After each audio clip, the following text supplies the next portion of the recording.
One.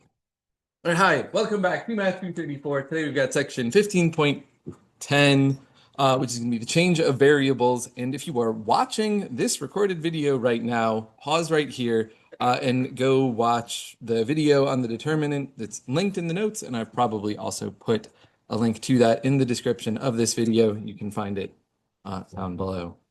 So go watch that and then come back and join us once you're done.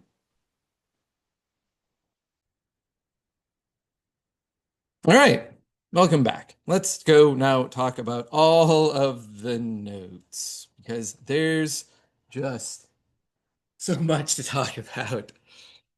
So in the video we talked about, or rather in that video, 3 blue, 1 brown, talked about transformations as some matrix, which we don't need to completely understand the matrix side of things. We aren't really studying matrices, but we are going to want that idea of a determinant coming from a 2 by 2 matrix and later on a 3 by 3 matrix. And it's just going to be, oh, so much fun. But for our understanding of a transformation, we'll look at it as a series of functions that create that transformation, rather than needing to understand it entirely as a matrix. Also, to add one extra layer of complexity, the video we just watched specifically looked at linear transformations. And we are going to have transformations that are not necessarily linear. We'll look at a couple of them that are, because those are nice enough transformations to do. But the one really convenient example of a transformation that we have already is not linear. So, well. But we'll kind of adapt those same ideas anyway. So, a transformation is kind of like a parameterization with a couple of, with sort of one major key difference, really. Anytime we did a parameterization, we were reducing our dimension count. Like the first time we did parameterizations, we had X, Y, and Z. And then we were parameterizing a curve, which means that we reduced ourselves down to a single parameter, usually t.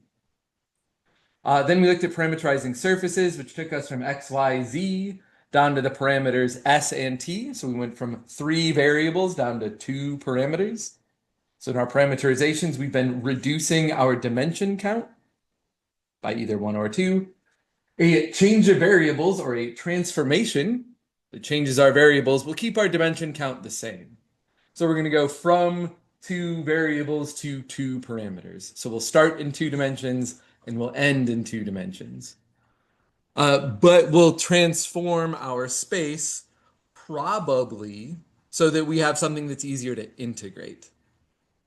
Because it turns out if we just stay in our regular rectangular Cartesian XY coordinate system, not every domain is integrable, or at least it's not nicely integrable. So we'll use some sort of change of variables to make something that is easier to integrate over. And a ton of what we talk about today is just going to be looking at examples that are already done. But then I'll focus on the only calculation that I really care about in probably the last like 15 minutes. But so, a transformation, usually denoted with a capital T.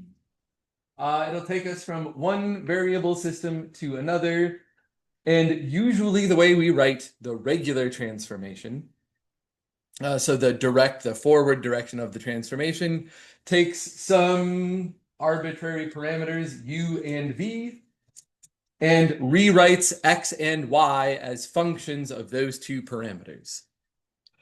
So in the very first example, the one that's currently on screen, our transformation takes x and y and again sends them to functions of u and v. So x is a function of u and v. Specifically, it's 3u plus 2v. Y is also a function of u and v, specifically v plus 1. All right, so the transformation again should send our x and y variables to functions of our new parameters, u and v. And because thinking about it generally is to arcane, let's actually introduce the transformation that we already know. Polar coordinates, they're a transformation. We'll actually give some useful names to our parameters, specifically r and theta, and then you already know the answer. X is r cosine theta, y is r sine theta. So it's a transformation that again takes our original x and y coordinates and just rewrites them in terms of new parameters. Again, the difference between a transformation and a parameterization is that the transformation will preserve the dimension count. So we'll start in 2 dimensions and stay in 2 dimensions, or later on we'll start in 3 dimensions and then we'll stay in 3 dimensions. Not that that's a super important distinction, but it's there, so we're talking about it. So polar coordinates. If when we see these transformations and we're trying to get an idea of what the heck it is we're actually doing, thinking about polar coordinates is probably going to be the best way to get there. Which is also why we moved this section back to textbook order so that we have an actual example to talk about instead of keeping it all way too general. But to come back and just give a couple other definition pieces about this transformation, we introduced this idea of C1 that we are not going to talk about again for the rest of the course, but will show up when you make it onto another math class. I'm at least pretty sure it shows up in differential equations. But let me back that up. Calling some transformation C1 just means that we have a nice transformation. Specifically, if we're C1, we have continuous first order derivatives. If you're C2, you have continuous first and second order derivatives. I probably should have said partial derivatives in there, but well, maybe I'll add that in later. We say that a transformation has an image. So whatever our transformation system is, again, it'll be some function that sends 2 parameters to our 2 other variables. We're going to call the x and y variables the image of our transformation, which will make more sense when I look at a diagram in a second. So put a pin in that idea. From the transformation above, which is really just solving a system of equations, the image is just the result of the point, right? I take the point -3, 4, which is in UV, so it's in my parameters, U and V. And then it can spit out an x and a y value. That xy point is the image. When we say that a transformation is 1-to-1, if it follows our usual definition for 1-to-1, so in order, again, to be a function, you've got to have every point in the domain has exactly 1 output, right? You don't accidentally send 2 points in the domain or 1 point in the domain to 2 different outputs. That's bad. That's like when you have x equals plus or minus the square root of y. The plus or minus means that you don't have a function there. 1-to-1 just means that I can do the reverse as well. Every point in the range maps back to exactly 1 point from the domain. When we had 1-to-1 functions, that just meant it was an invertible function.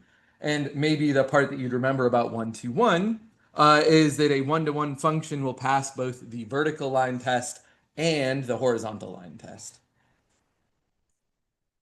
It gets a little bit too hard to just only talk about vertical and horizontal lines for transformations, so we rely on its more formal definition, which is just if we can reverse our transformation, we call it 1-to-1, and it has an inverse transformation, T inverse, which we didn't really solve in that problem there, but we will in the next one. So here's what we're doing. And here's where hopefully the video will start to make some sense.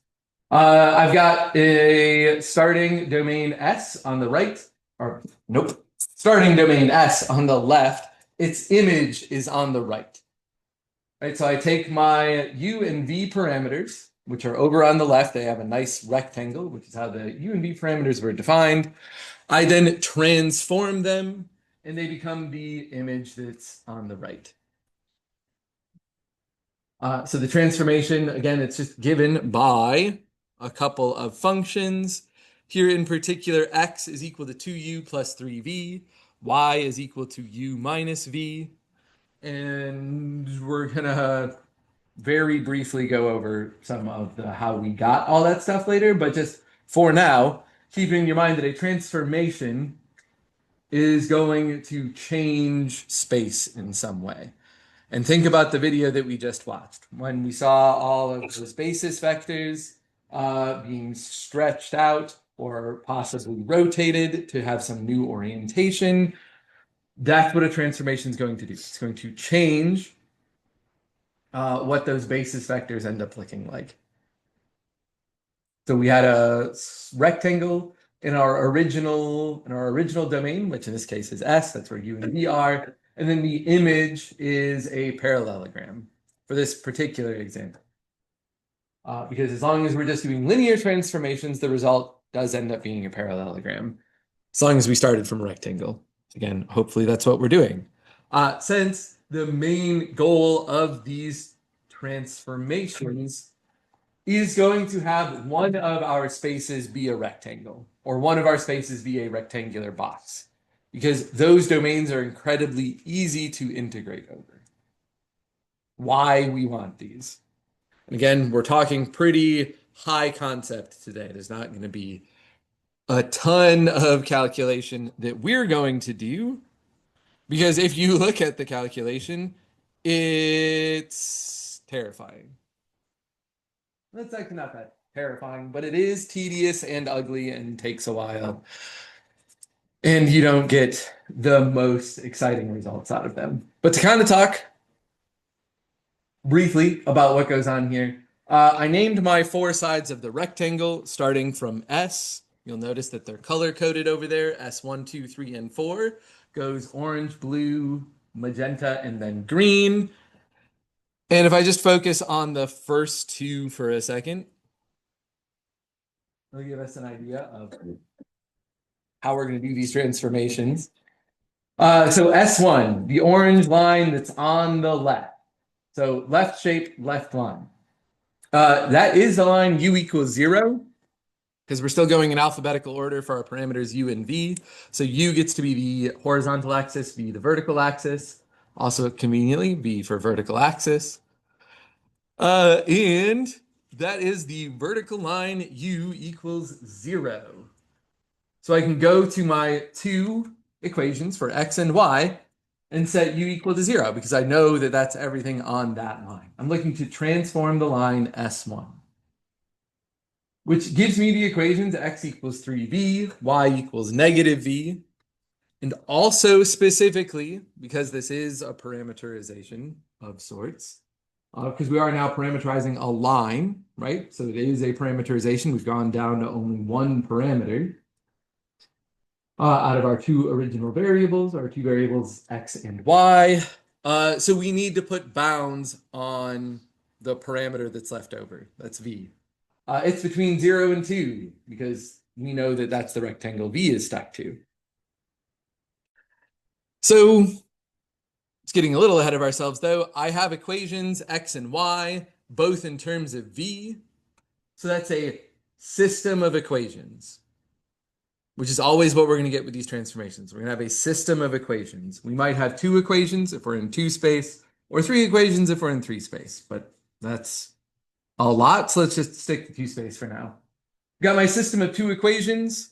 I just need to solve that system for something that I can graph in xy space. So take x equals 3v and y equals negative v and solve it for y. I know that y is equal to negative v, so I could just make a substitution into the line above. That'll be x equals negative 3y. And then just solve it for y, because that's usually how we graph stuff. Y equals negative 1/3 x is the result I get from solving that system of equations. And then that's this image line, R1. Kept it color-coded all the same to hopefully follow what we're doing.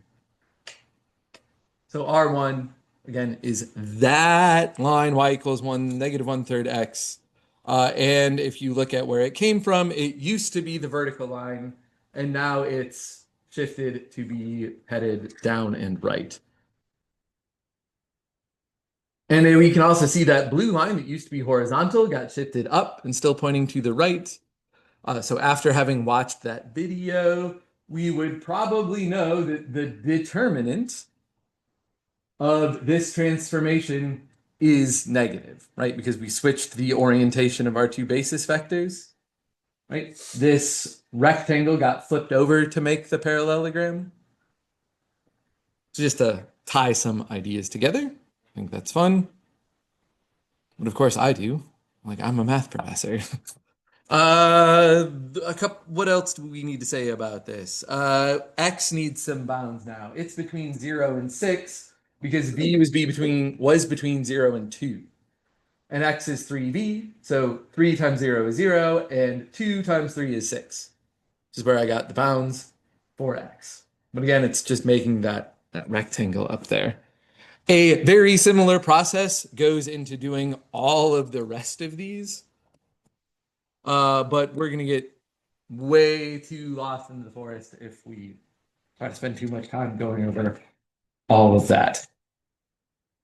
At its core, it's a parameterization of some lines. So you figure out what your line is, apply that to your system of equations, which were x and y, and then solve that system.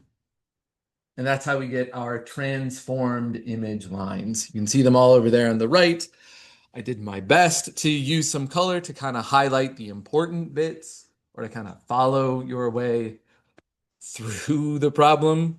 But I think trying to do that in lecture is going to be tedious and we won't get much out of it. So when you get to some of the web work problems, come back and look at this example and try to follow through my work as you go through your own work. I think that'll be helpful. Also, I think there's like this exact problem in the web work.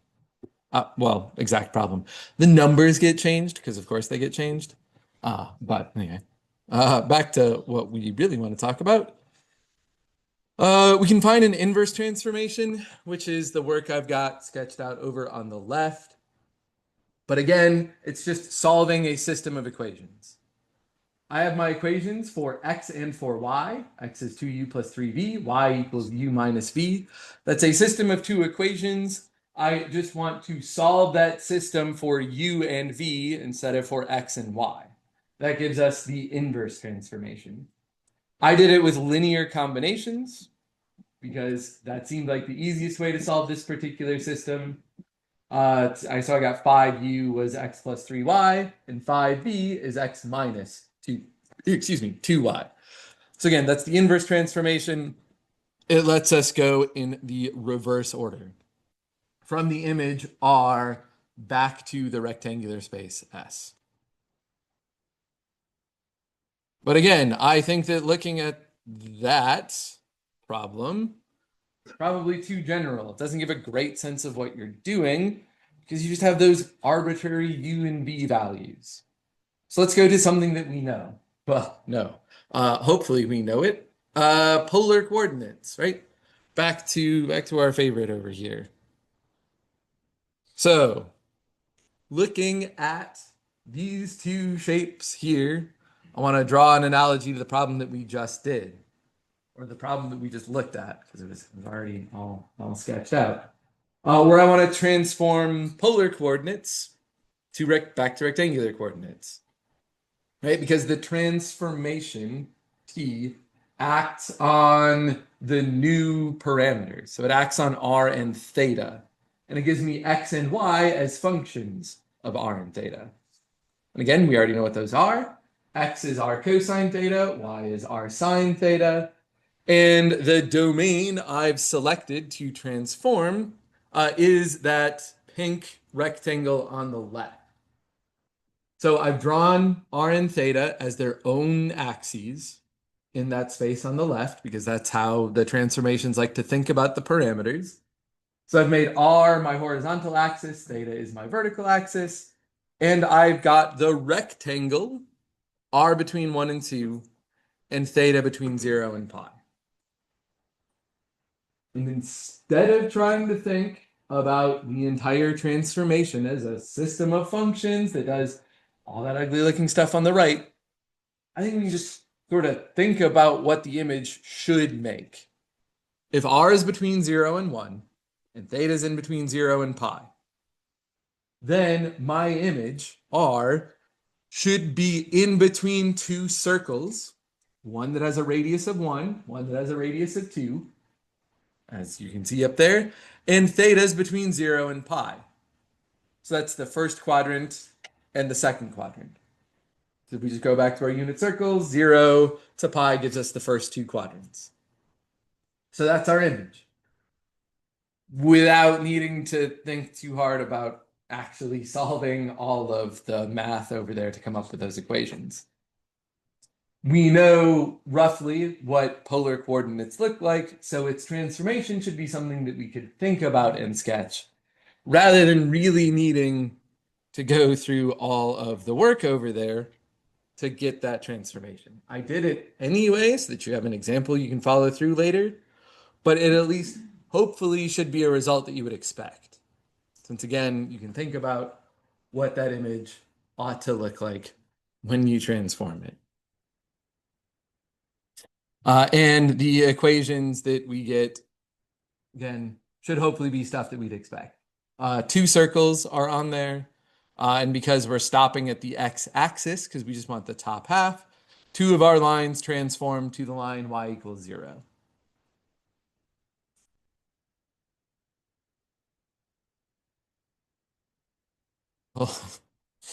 So we haven't even gotten to the important part yet. So like I had said, I'd have about 15 minutes to actually do some calculations. So let's go do that. Carl, Gustav, Jacob, Jacobi's magical matrix. Let's try that 3 times fast. Actually, I think it's probably Jakob instead of Jacob. Yeah. Which is important because the thing that we're going to talk about, the Jacobian, comes from his last name, Jacobi. But that might also be Jacobi. Doesn't matter. Every time I've heard someone talk about it, they call it the Jacobian. So we'll go with that pronunciation. So finally, time to get to that determinant stuff, which was like the main point of watching that video earlier. And you might notice that this is the only part I'm actually calculating out. So maybe I think that this is the most important part of the lesson to pay attention to. So let's give this thing a shot. And we're mostly, hopefully, going to be proving some stuff that we already know because of all of the integration we've done in polar and cylindrical and spherical coordinates. Let's give it a shot. I want the double integral over the region R of f dy dx, where f is 2 and R is the region where x and y is just a rectangle, both are between 0 and 1. So I think we can compute that integral pretty quickly. 2 times 1 times 1 is 2. Oop, dy dx, not dyx. There we go. Hopefully that one went mostly fine. So, okay, consider a transformation, which is x equals 1/2 u, y equals 1/2 b. That transforms into the space R. So if I just go draw what that region R ought to look like, it's the square. It's the square right here. Maybe I'll make the lines a little bit thicker. Where x and y are both between 0 and 1. Right, that's my region R, or rather that's the image R. I want to find the domain S for U and for V that transforms into that rectangle. And this one is a not too bad transformation. If x equals 1/2 u, then u is equal to 2x. And if y is equal to 1/2 v, then v is equal to 2y. So that means that my inverse transformation, the one that sends x and y back to being a function for u and for v, so that inverse transformation again should act on x and y. It is going to be 2x, 2y. And if I just come take this shape that I drew a second ago to go create my original domain, so this will be S, and let's maybe cheat a little bit, make that bigger, make my box a new color now. So this is going to be the region S, where I've got parameters U and V. And now this is a square where the edges are at 2 each. Right? If x and y went between 0 and 1, u and v have to go between 0 and 2 because they're just twice what x and y were. Again, pretty straightforward transformation. But we did all of that for a specific goal. And that specific goal is to evaluate that integral again. Notice this time we're taking an integral over the region S, whereas the first time we were doing an integral over the region or the image R. Right, so we're using those subscripts to talk about the specific parts of the domain that we're integrating over. Right, they all mean stuff, even though mathematically we never end up actually doing anything with them, or mathematically, computationally, we never end up doing anything specifically with R or with S, but they do tell us what domain to be integrating over. But I'm spending even more time talking about a bunch of the high and mighty stuff when really I can just go to looking at doing a double integral, this time between 0, 2 and 0, 2 for 2, which was my function f. Even if I convert it to u's and v's, that function is still 2. So that's convenient. And we've got du dv is what it tells us to do. Du dv. And again, I think that integral is pretty straightforward. This is 2 times 2 times 2. Hey, now. Times 2, there we go. Which is 8. Let's mark that off in red. Because I was hoping to compare these two ideas. They should be the same integral, right? That was sort of our hope in setting it up this way. We transform our original x and y variables to the new ones, right? This is like, oh, what is this? This is effectively multivariable u substitution, right? At its core, that's what we're doing here. Multivariable u substitution. So since it should just be the same integral, we're integrating the same function. We've just transformed our variables to be slightly different in name, and also, I suppose, in function. But again, at its core, these things should be the same integral, but we got two different numbers. I got 2 when I integrated in x and y, and I got 8 when I integrated in u and v. So are these answers the same? Nope. So that means we're missing something, because they should be the same. So why weren't they? So now we're finally coming back to, again, the core of the video that we watched, which is looking at the determinant and how when we transform space, in addition to changing the orientation of our basis vectors, we might also change the area of that space. And the determinant is the thing that tells us how we change the area. And we're going to need that in order to make these integrals work out correctly. So we're going to call that determinant the Jacobian. It's written out right here. So it is the determinant of a matrix made up of partial derivatives. So we're going to take x and y, write those across the rows.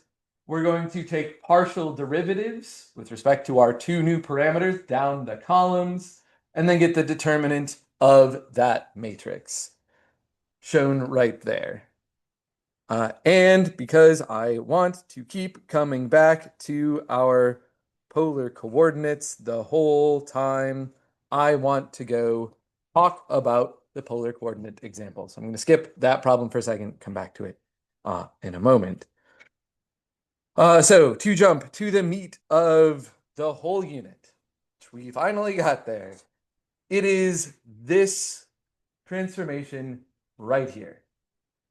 If I want to do a double integral over the region R, and I'd like to do a multivariable u substitution, which again we'll call change of variables, and now we need a u and a v. It's not integration by parts though, but it's still effectively just a u substitution. Now it's a uv substitution, could later be that. Too much. Doing a u substitution, I need to transform my function so that it's now in terms of u and v's. Maybe that means I'll have something that's integrable. But I also need this Jacobian multiplied in to balance the integral out. And if you're thinking about the double integrals we did in polar coordinates, you might know where this is headed already. That Jacobian right there, the determinant of a 2 by 2 matrix. If I attempt to go integrate to find the area that's inside the unit circle, I do that in rectangular coordinates. I end up needing to integrate the square root of 1 minus x squared dx. That's hard to integrate as it stands. So we need a substitution in order to do that integral. Turns out circles are very easy to integrate in polar coordinates. So we're going to go to our transformation that takes r and theta and sends them two functions, or takes x and y and sends them two functions of r and theta.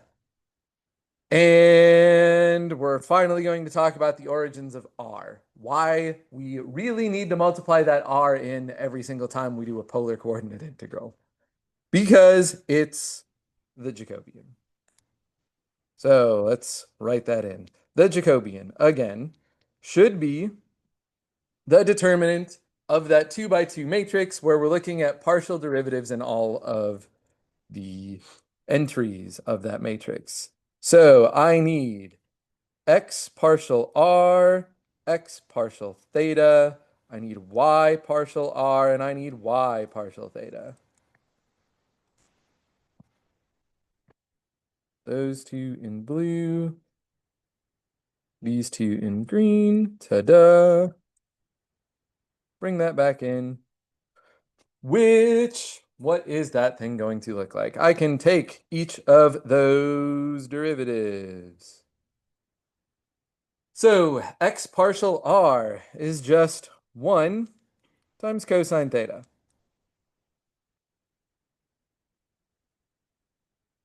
X partial theta, I need the derivative of cosine theta, which becomes negative r sine theta.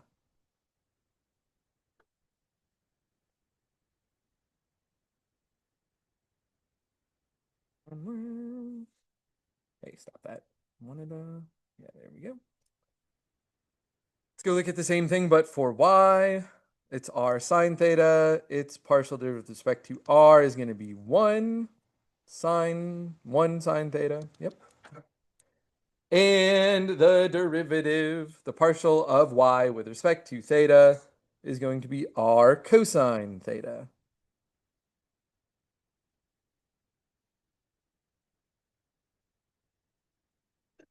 And now I need the determinant of that thing. And determinants should probably be reminding us of the cross product. To tie things all the way back to an idea from like the first week of the course. So it is just going to be Let me just use some Mathemagic copy paste here. To put these all in order, it's going to be 1 cosine theta times r sine theta minus, well, I'm going to need some parentheses eventually. I might as well go here. Negative r sine theta times 1 sine theta.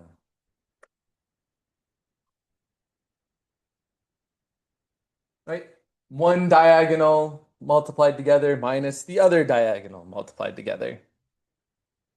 And this can simplify to r cosine squared of theta minus a negative r squared, or nope, r sine squared of theta.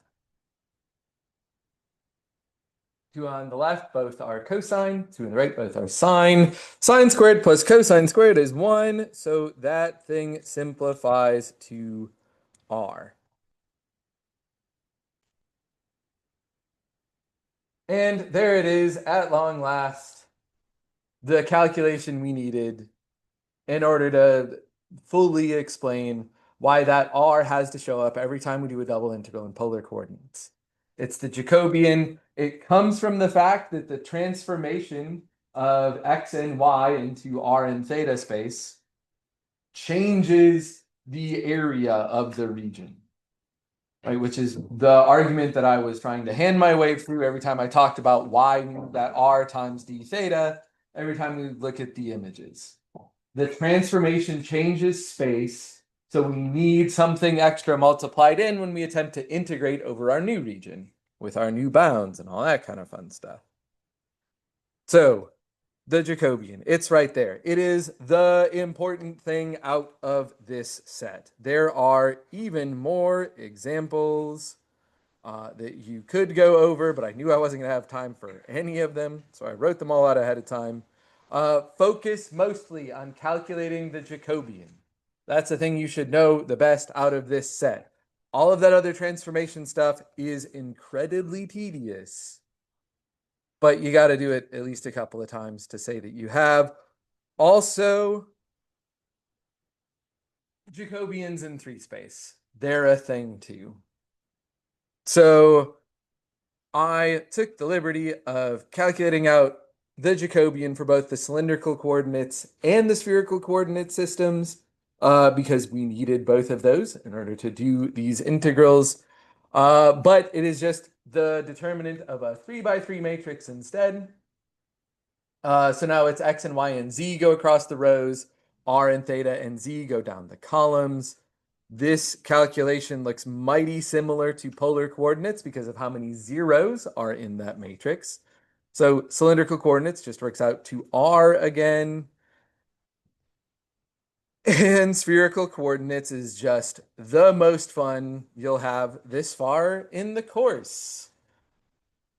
So here they are, x and y and z, their transformations all written out right there. I said that I'm writing rho as r instead for simplicity, but really that's just I accidentally wrote r the entire time and I was way too tired to go back and try to fix all of it. So just pretend all those r's are rows because they should be.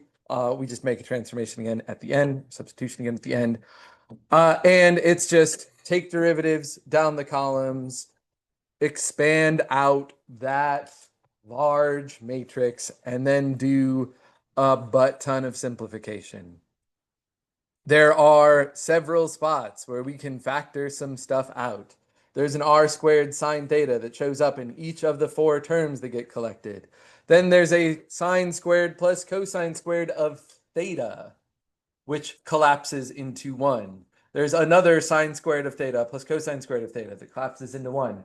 When you're doing this calculation, you got to be very careful that you keep theta and phi in check because they're different angles, and our trig identities only work when the angles match. So you need 2 sine squared plus cosine squareds for theta, both of which add to 1. After we simplify that, we then end up with a sine squared of phi plus a cosine squared of phi, which also collapses into 1. And we're left with just r squared sine phi. Ugh. And that's just trying to talk about the calculation of the Jacobian, much less actually doing it. I skipped one example, so I would say look back. Oh wait, actually, I'm over on time, but it's like the fastest example that's out there, so I'm just gonna do it super duper fast. Sorry. To do this one, I again just need my partial derivatives. So I'm gonna have 2u negative 2v. I'm gonna have v and then u, because again, I want partials of u down the first column, partials of v down the second column, and then calculating that thing is 2u squared minus a negative 2v squared. And that's the result. This is the thing that I think you should be most able to do out of this set, and very, very particularly for the exam that is somehow next week. Be just like look at this example. Know this example for when you take the exam. That's what I'm trying to say. 10.9. Know that example on the exam. You'll thank me later. Okay. Cool. That's it for me.